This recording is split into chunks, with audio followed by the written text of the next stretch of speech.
Is it on? Yes. Good morning. We are glad. Good morning. Yes, if you talk, I can hear you. Yes, hi. Our speakers, Adam tells me, work so much better. We have a couple new speakers that we've put in this week that we are testing. So you do not have to sit all the way in the back if you would prefer not to. If you'd prefer to move forward, you can. Correct, Adam? What? Yes? Adam, can you hear me? Can't hear anything. Right? They can move forward if they want. Yeah. Yes, okay. It sounds lovely up here, Clover. It is lovely up here, Adam. Yesterday was Adam's birthday. Yay. So today I'm so delighted to introduce to you, for many of you, she needs no introduction, but I want to introduce our special speaker this morning, Dr. Kelly McMullen. Kelly is a family medicine doctor. She delivers babies, among other things, but she loves to deliver babies at Denver Health. And Kelly has been in this church. She was baptized in this church not many years ago, but some years ago. And her parents are Mike and Karen McMullen. And ask Kelly sometime about her meeting Mr. Rogers here in Montview Sanctuary. She swears she did. So right there. So there you go. All right.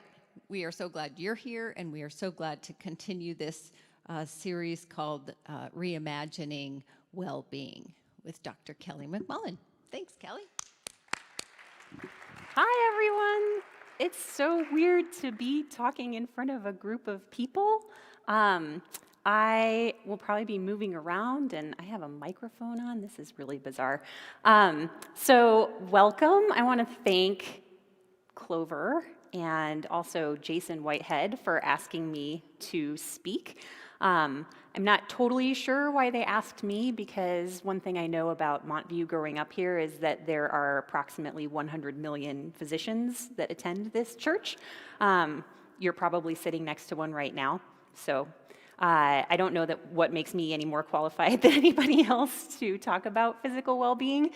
Upon being asked, I thought of some other great choices, like the good Dr. Laura Strickland, who is also a family doctor and teaches family medicine residents over at St. Anthony's, or perhaps the great Dr. Larry Green, who is one of the foremost well-known primary care physicians in the world and has a center for learning named after him and research. So I thought, well, he probably has a lot more wisdom to impart about this topic than I might. We have Dr. Deb St. Fard, who is a leading expert in the field of physical wellness and sports medicine. So I'm just kind of surprised that they asked me, but I think it's probably because I'm friends with Jason, and he knew I had to say yes because of that. So here I am, and I am going to talk with you guys a little bit, but I'm hoping actually to have a lot more interaction from the wisdom of the people who are here. As I have learned over my years at this church, there is so much collective wisdom and support, and I would love to hear your ideas. So get ready to talk to one another and speak up a little bit, and also to move a little bit. Why am I wearing a sweatshirt and a whistle? I was going to blow it, but the mic is right next to my ear. I don't want to cause any permanent hearing damage for anyone. I'm wearing that because I also feel like my role as a physician is one thing, but I also feel like when I think about physical wellness, I think about coaches and activity. And I also think a lot about life in general and moving around and not just being stagnant all the time. Because if there's one thing I've learned about this life, it's that it's going to change. Like, you think that something's going to be normal or the same, and then the second you think it is, it changes, right? So I'm going to tell you guys a little bit about my personal health journey so you can hear kind of where my firsthand experience comes from. In elementary school, I was a fun kid, and I developed appendicitis that actually like ruptured and was in the emergency department 3 times before it actually got diagnosed, and amazingly didn't die from it, and got through it. And wonderful folks at this church, I remember Dave Anderson saying, "The little grasshopper is sick," and I remember I had this like huge incision on my abdomen, so that's incision number 1, and I made it through. I got up and moved around after that, and then trying to think about injuries and illnesses in high school was pretty good. College was not so great. I had a lacrosse ball to the nose. I was not a very physically active kid. For those of you who know me, especially over in this section here, these folks remember I liked to sit and watch TV a lot. That was my favorite thing to do. I did some Montview theater things, but otherwise I was pretty stagnant. So in college I was like, all right, I'm gonna try some sports out, see how this goes. And so I started playing lacrosse, and in my first tournament during warm-ups, I don't have great hand-eye coordination, and I took a ball like right to the face, and had to have that fixed. And then later on, I decided that I would have some fun with my friends, and I was running, and I went over a hedge, and I landed on my ankle, and I broke my ankle and had to have surgery. And I remember the Schulls coming and visiting me afterward, and I had to fly with my leg up, and it was this crazy like trying to get some insurance to pay for it because I was out of network for Kaiser. And I remember being laid up for a long time after that, and so that's when I learned how to knit. If anybody ever sees me knitting, that's how I keep my hands busy all the time. So then I went to medical school, and I got pertussis. In residency, I had a GI bleed when I was in the intensive care unit as the upper level physician.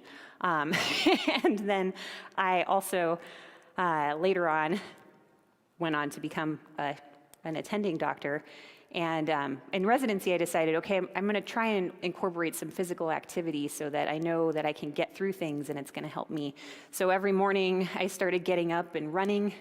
And I started by running just it was maybe 5 blocks, because it was really hard to breathe. And then I ran a little further, and I ran like a whole mile, and then finally I was up to 2 miles. So then I was like, this feels good, I'm gonna keep running. So I started running because it was accessible. I didn't have to go to a gym or anything. And I thought, well, this is gonna stave off blood pressure problems and heart disease and strokes and things like that I was learning were big problems in the United States. And so then when I graduated from residency and I started my family with my wonderful husband, Dan Bowles, also a doctor and member of this church. Can't throw a stone without hitting one. And we decided to have a baby, and it was the most incredible experience of my life, and also a moment when I nearly didn't make it. I had a terrible disease called HELP, and I delivered my baby. I couldn't have any pain medication to get through labor because of medical reasons. And so luckily I had taken a class with my husband to get through labor without any pain medications. And so we made it through and pushed out my beautiful son, Noah, who hopefully you guys have met. He was worth it. And I immediately lost like 3 liters of blood and then became hypotensive and had to get blood transfusions, and I had a long recovery after that. And so then I was like, life is amazing, and I'm really lucky to be here. I've had a lot of close experiences with the end. And I started incorporating like breathing exercises to get through things and think about that. And it really impacted the way that I communicated with my patients and the things that I noticed about people and wanting to sit quietly and realize how lucky we are to have every second. And then 2 years later, I was like, well, I'm just getting older. I better have another kid quick so I don't have that problem again. And guess what? Got the problem again. And so my daughter came at 29 weeks, and she was in the hospital for 2 months. And the good Dr. Pete Hulak came and visited us while she was in the neonatal intensive care unit. And I was having to take boards questions for like my board recertification thing while I was in the NICU, and my husband is doing his research for his fellowship while we're caring for our daughter. And if anybody here has ever met me before, they also know that I love breastfeeding. I think it is an amazing thing, and I feel very privileged to have gotten the opportunity to do that. And when Clara came super early, I was really nervous that I was not going to be able to do that. So I was kind of crazy, and I wouldn't let the neonatal nurses give my daughter a bottle because I wanted her to learn to get milk the right way. So she was probably the greatest accomplishment of my life, was to have her be the third exclusively breastfed infant to graduate from the university NICU. And I had this incredible bond with my daughter because we had that, and I just, every time I hold her hand, I think about how lucky I am that she made it and how amazing medical technology is to bring this tiny little 2-pound person to become this lovely little active and thoughtful girl who hopefully you guys also have met. So that seems like enough. I had 2 kids, and I was a doctor and trying to figure out how to manage all of the stress of all of those polls and how would I deal with my time. And so I started running more, and I would push my 2 kids in the stroller, like 2 kids in this big stroller. And because I wanted them to get activity too, I would stop at parks and I would have them get out and we would play in the sun. And I started being able to run like 7, 10 miles, and it was really fun. And so in 2013, I did a half marathon, and I was like, how did that happen? How did Kelly McMullen come from sitting and watching TV for maybe 6 hours a day to running a half marathon? I can't believe that happened. And it was a great way for me to like maintain my mental well-being and like think about things and look up in awe at the trees and see the clear air. And then maybe it got to be a little bit too much, because in 2016, I developed a stress fracture in my hip. And the good Dr. Deb St. Fard said to me, that's not normal, and that's not okay. And so I had to figure out some other ways to move. All of a sudden, I was in a wheelchair because I wasn't allowed to bear any weight on my hip, and had to go to work with a wheelchair because I didn't take any time off. I don't know what I was thinking. And I realized, all of the areas in my clinic were accessible to wheelchairs, but none of the office space was. What is that about? And I just kind of had new eyes for the way that people I take care of, quote unquote, see the world. And then I was like, okay, I can't be running so much anymore. That's just, it worked for a while, but that's not going to be the way I get my physical activity and kind of chill out and get through, because I just needed some way to escape and think and move in order to get through. And so I learned how to swim, which is funny because I tried to take a swimming class in college, and when I jumped into the pool, I thought it was a swimming class. Everybody else, he said, do a lap. Everybody swam to the end and came back, and I was still like halfway down the lane, doggy paddling. And as I turn around to get back, I see the coach standing there like this, braced to jump into the pool to save me. And he says, as I waddle up to the end and hold on, I thought you were gonna die. And I thought this was a swimming class to learn how to swim. So this is where I was starting in 2016 when I thought, okay, I need to figure out a different way to get my movement in. So I decided I'm going to try to learn how to swim.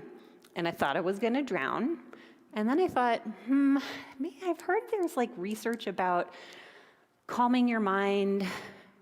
And I had read about trying to calm my children through use of meditation with Thich Nhat Hanh. And I decided, okay, I'm going to do a meditation. And so I did this kids meditation. I am a flower. I am fresh. I am a mountain. I am solid. I am still water.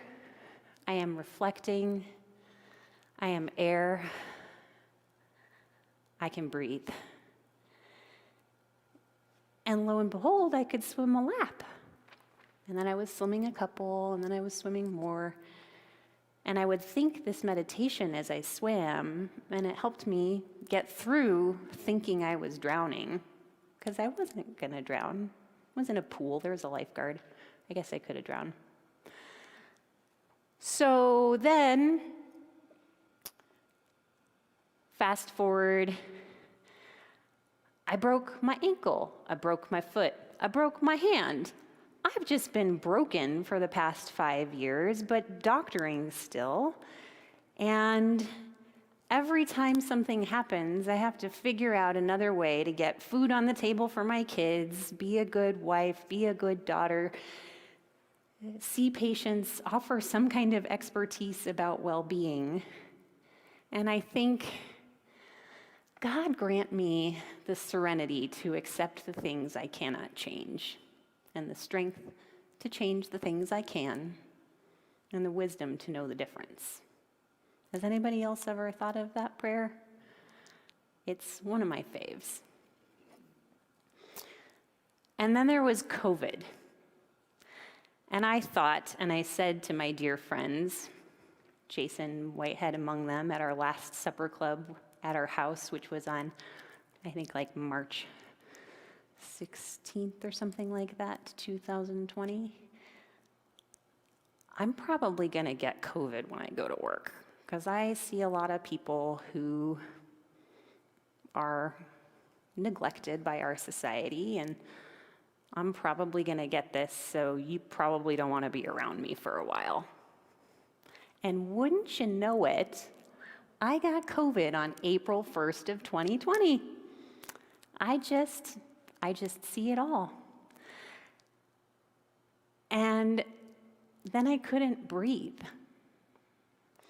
So I started doing yoga, and I started being thoughtful about, what am I doing in this life? So here I am today to talk to you guys about physical well-being. And the thing I can tell you I've learned is that you can think you're well and find out you're not. And the one certain thing in this life, besides taxes, is that it will come to an end. So we got to enjoy it while it's happening, right? And I have seen the most amazing people, and I kind of feel like sometimes I do this too. I walk into my encounter with my patient, I open up their chart, I see they have 20 medications listed, there's 80 problems on the problem list, and I'm thinking, whoa, and the person smiles at me, and I think, this is beautiful. How can this be? How can you smile through this? And I say, well, how are you feeling? I feel great. Every day is another day. And every day is another day. So, I'm going to shut up because I know you guys have a lot to tell me. I keep looking over here at people who I have looked at through my life and learned from. And when I think of physical well-being, I just told you about a big litany of my medical history. I want to know, what do you think of? What do you think of when you think about physical well-being? Anyone? Quiet.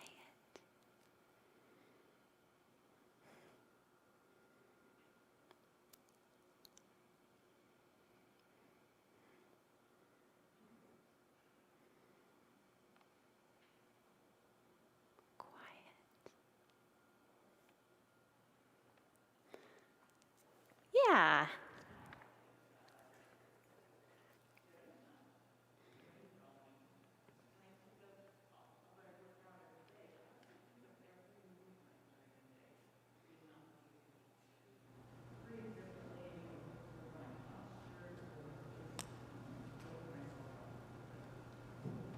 Jenny Hatlam in the back is telling us that she thinks of well-being of every movement, every day, as an opportunity to stand up straighter, move her body, get stronger.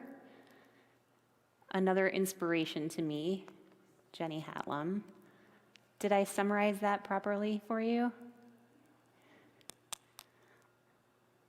Yes, ma'am. Jenny Foster.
Thank you for sharing that. I know that is hard to speak up in a group.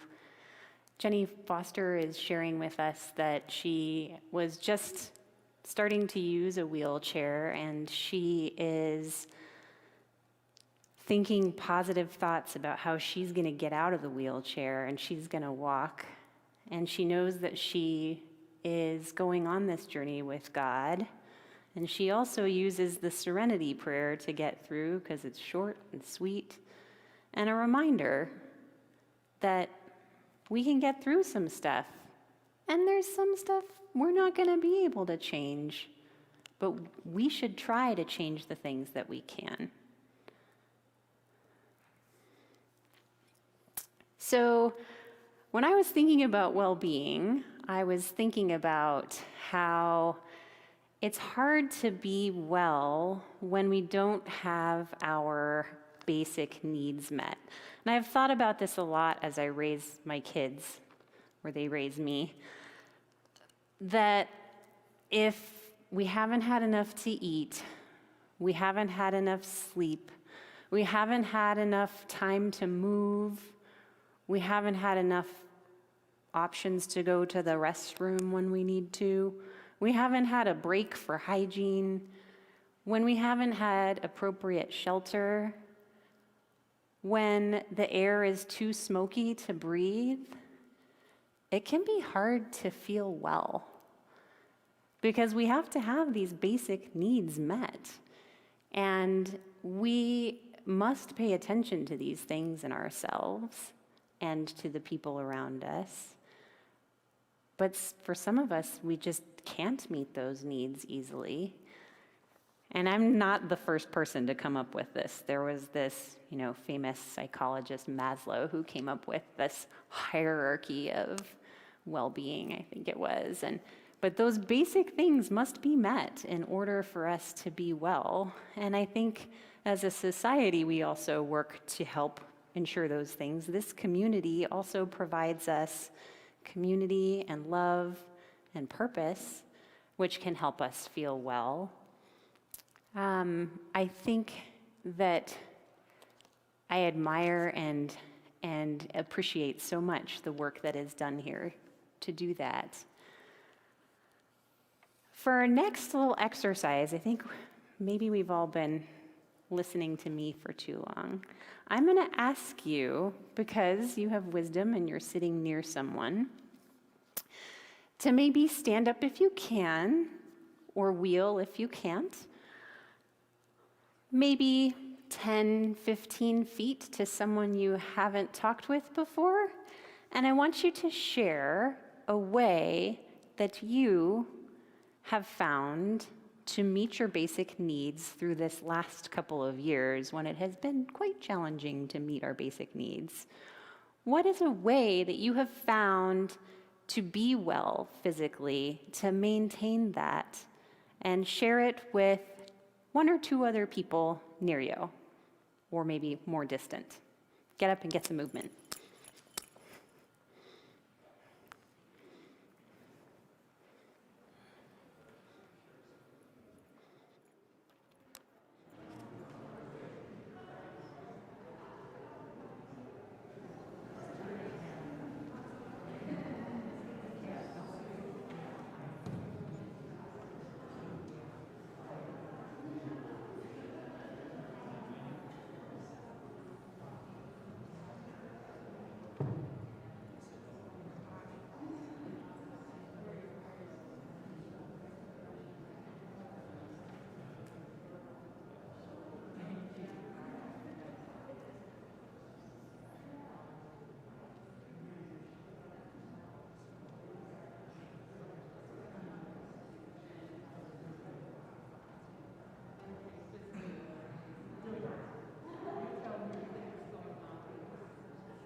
It sounds like people are having wonderful conversations with one another, and I'm happy that there is this opportunity to chat with one another.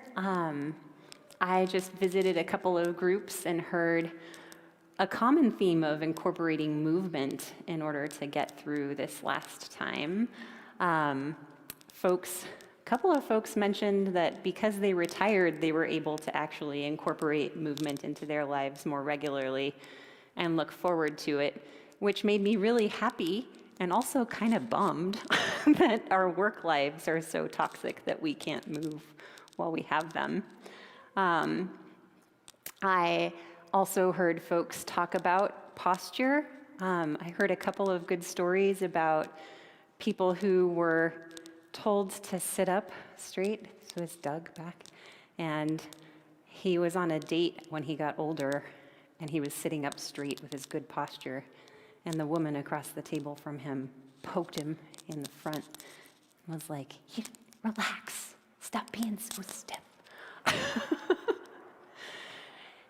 And that reminded me also of how we can do things to excess, which also makes me think of anyone who had the summer sermons about the 7 deadly sins, and how almost all of them are not terrible things if done,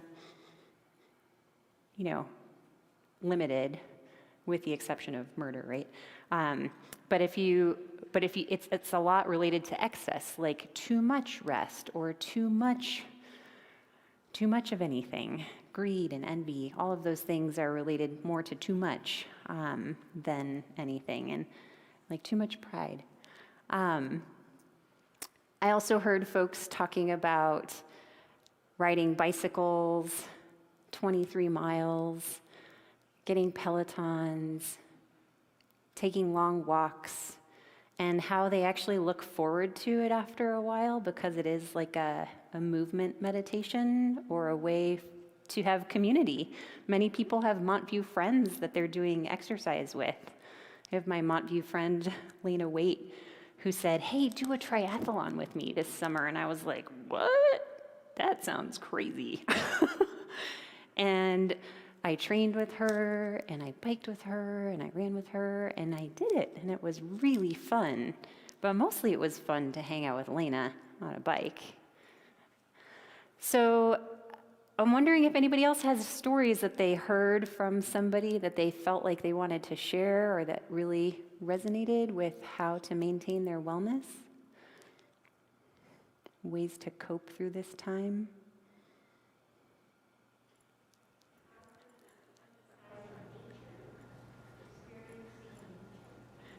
Emphasizing experiencing nature. Yeah. And really being in the open, in the world, and not being closed in a space. I think that was one thing that was nice about the pandemic, is that we got out maybe of our office space, or we couldn't gather with others, so we went outside to go on a hike. Even Clover did that.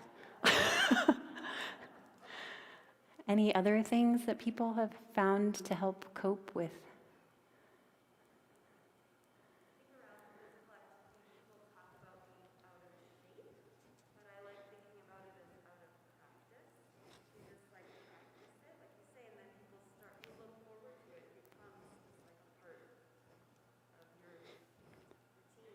Yeah.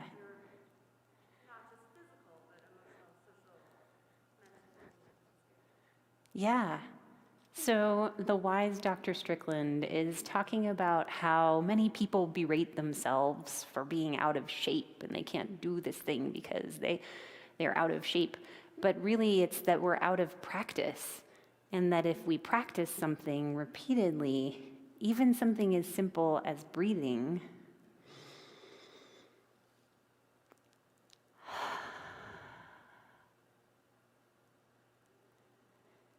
it helps us get better at the thing, and it helps us to look forward to the thing. The more we practice it, the more expert we can become. And this is related to great wisdom of, ancient ancient religions, and also now with neuronal research that when we practice things, different synapses form in our brains and we get better at them. And I also think that it's interesting to highlight in the statement that you made, Dr. Strickland, that we also need a little self-compassion sometimes to recognize when it's okay to slow down, or it's okay to not be the fastest, or it's okay that we're learning how to use a wheelchair. Because self-compassion can also build strength. We shouldn't talk to ourselves in the way that we would make ourselves feel bad. That's just, we need to be friends to ourselves. And there's also great wisdom in that. And I think that has, of anything, been some of the most important that I have learned over these 40 plus years of my life, that we should have realistic expectations sometimes. We should strive for things, but we should also be okay with showing up to church in sweats and know that we are loved and that we can be love. And I hope that this practice for you today helped bring that for you. And I hope that you were able to share resources with one another, to know that we were on this journey together, even though we were isolated and far apart, we are also connected. And that wellness is a state of mind more than anything. It's being in our wheelchair and saying, I'm going to get out of this thing.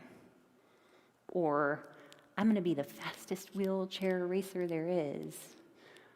Or, I'm going to enjoy the sky today. Because every day is a blessing. So I think I'm going to give you guys the blessing of more time to chat with each other, because I don't really have a whole lot else to say about physical wellness except, wow, you guys are amazing movers. And I look forward to learning more from everyone here in the next, hopefully, many years. So thank you so much for sharing your time with me today. And may God grant us the serenity to accept the things we cannot change, the strength to change the things we can, and the wisdom to know the difference. Amen.